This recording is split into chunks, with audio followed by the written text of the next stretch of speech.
Is that kind of how you see your role really as the welcome table for the city broadly? Is it less about trying to define what the city is and it's more about Yeah, just you can't providing the best? define the city defines itself, right? You've got so many different aspects and so many different cultures coming together.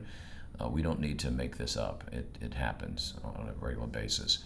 I think in my particular role with New Orleans Tourism Marketing Corporation, we are the city's official leisure travel promotion agency. Okay, and what does that mean? What we do is create messaging and programs to get someone to take interest in visiting the city. So we put those messages out there. We go to the various markets that feed into New Orleans, particularly the cities with nonstop flight service, and also what we call the drive market, which is a concentric circle driven around. If you drew one around New Orleans, say Austin, San Antonio, over to the panhandle of Florida, and then up through Tennessee, Arkansas. That's our catchment area of people who are going to get in a car and drive, and that's a very important market for us to make sure that we're getting the messaging out about New Orleans being a great place to visit. And then we look and we work with the airport to find markets like LA and Charlotte and New York and Atlanta, Chicago, St. Louis that have direct service to New Orleans, and we really concentrate television in those markets. And then we are all over the United States in our social media messaging and digital ad placements. So we want to get it out there that people see New Orleans as an opportunity to spend their discretionary dollars. They only have so much in their pocket, and we want them to choose New Orleans, or at least have New Orleans in their decision set. Sure. And then make it real easy for them to find us, so they can click on the website, on the digital ad, and get to a place where they can then take it the next step and hopefully book a trip to the city. Accessible. Yeah.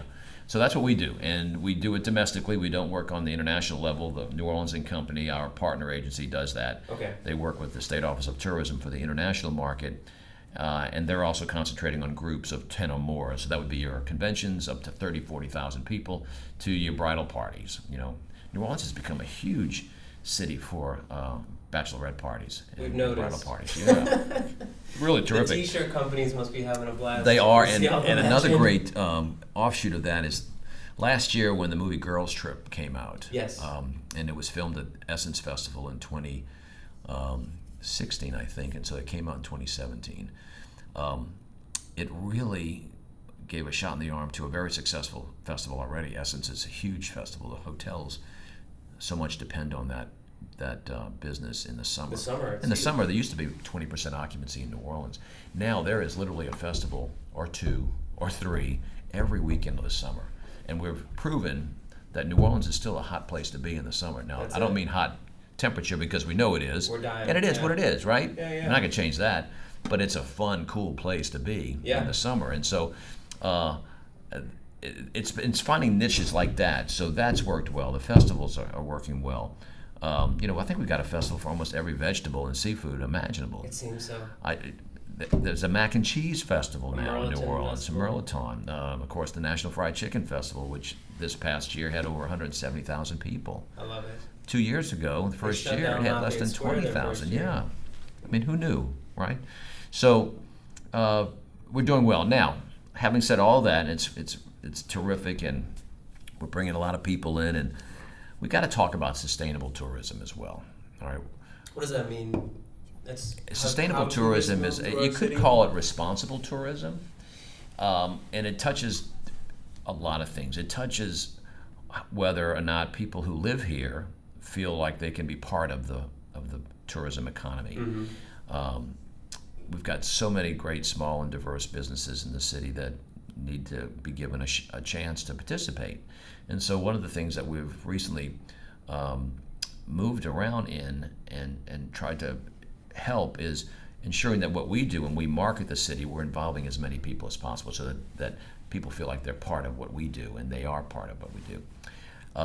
Sustainable tourism is also the old adage, if a city works for its citizens, is a city that visitors will want to visit. Yes. So let's take the French Quarter, for instance. It's a place where people play, it's a place where people live, and it's a place where people work. So let's make it livable and workable for people who make their livelihood there. And if it's a clean French Quarter, and if it's a safe French Quarter, and if it's well lit, and the signage and the sidewalks are working, and it's working for its residents and people who own businesses, then visitors are going to want to spend their money there. Yeah. And if it doesn't, the opposite will happen. Yes. And so sustainable from that standpoint. And also sustainable in the messaging that we put out there. French Quarter has been around for literally 300 years, right? Mm-hmm. In one form or fashion. It's a treasured asset. It's something that we have to take care of Be it. And when we protective want over. people who come here, we want them to help us take care of our cultural assets. Mm-hmm. We want culture seekers to visit the city of New Orleans.